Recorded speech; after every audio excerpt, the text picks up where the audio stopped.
আজ রাত্রিবেলা আনুমানিক 10:30 নাগাদ কংগ্রেস ভবনের আমাদের কর্মসূচি আছে কালকেও। শেষ করার প্রদেশ সভাপতি একই পাড়ায় থাকে, ওরা বাড়ির নামাই দিয়া প্রদেশ সভাপতি বাড়ি গিয়েছে।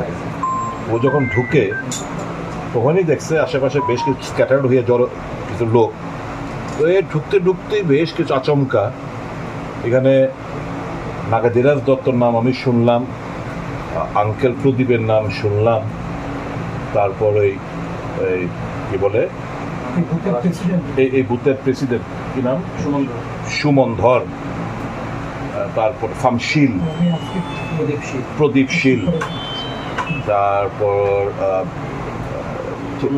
চিত্তরঞ্জনের ছেলেটার কি নাম, দেবাশিস সাহা, কানাই, এর আরো এক দুইজন। ওরা তাড়া করছে। ওইটা প্রথমে দৌড় দিয়ে ঢোকার চেষ্টা করছে, হাতে রিভলভার, নাগাদিরাজ দত্ত হাতে নাকি রিভলভার ছিল অ্যাকর্ডিং টু দ্য স্টেটমেন্ট।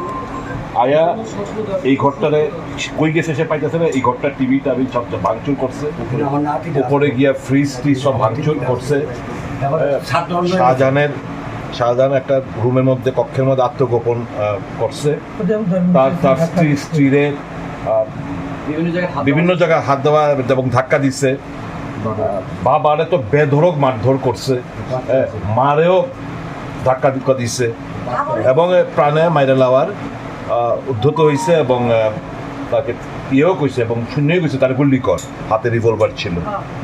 এই পরিস্থিতি এখানে তাণ্ডব চালায়া তারপরে যারা একটু প্রতিবাদ করে তারও মারধর করছে, ওইটা তারা গেছে। ইন দ্য মিন টাইম খবর পাইলাম সভাপতি মহাশয় একই পাড়ার উনি ছুটে আইসে, আমিও আইসি। আয়া টোটাল দায়ে দেখলাম পুলিশ ওরা আইসে। টোটাল সিচুয়েশন আপনারাও দেখলেন। এটা তো অদ্ভুত পরিস্থিতি। এটা যে তো ল অ্যান্ড অর্ডার বলতে তো কিছুই নেই। এবং এর যে নামগুলো বললাম, কালকে ঈদ উপলক্ষে শাহজাহান তার একটা ফেসবুক লাইভে মুখ্যমন্ত্রীকে রাজনৈতিক অ্যাটাক করছে।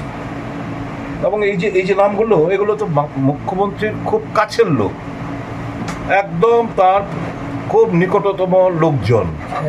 তারাই যদি এরকম ক্রিটিসিজম সহ্য না করতে পারে না, যদি মসজিদ প্রেমিসে যে আয়া কারোর বাড়ি ঘর ভাঙচুর করে এবং প্রাণে হত্যা করার আবদ্ধ হয় কিংবা উদ্যোগ হয়, এটা তো ভারী চিন্তার ব্যাপার।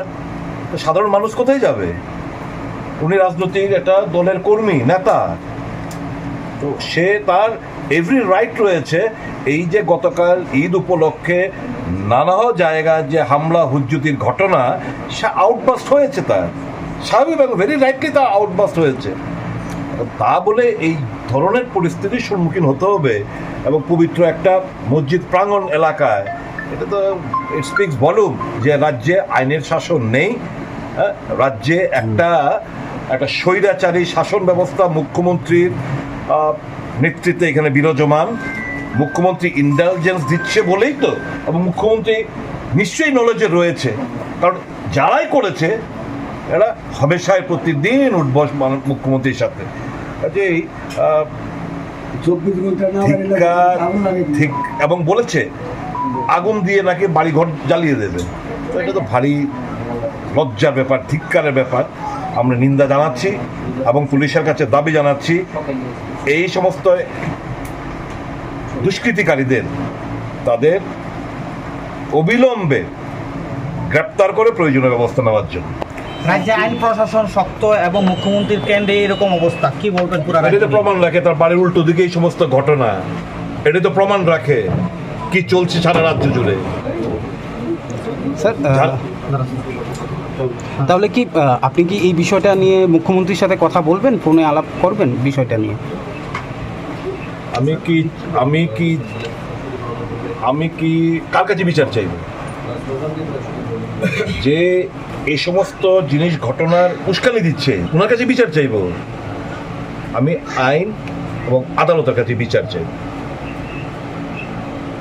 যে ক্রিটিসিজম, রাজনৈতিকভাবে ক্রিটিসিজম, অনেকভাবে আমাদেরকে অ্যাটাক করা হয়, বিজেপি তারা আমাদেরকে দারুণ অনেকভাবে অ্যাটাক করে, আমরা তো রাজনৈতিকভাবে এগুলো অ্যাকসেপ্ট করি, ঠিক আছে, এক্সপ্রেশন অনেক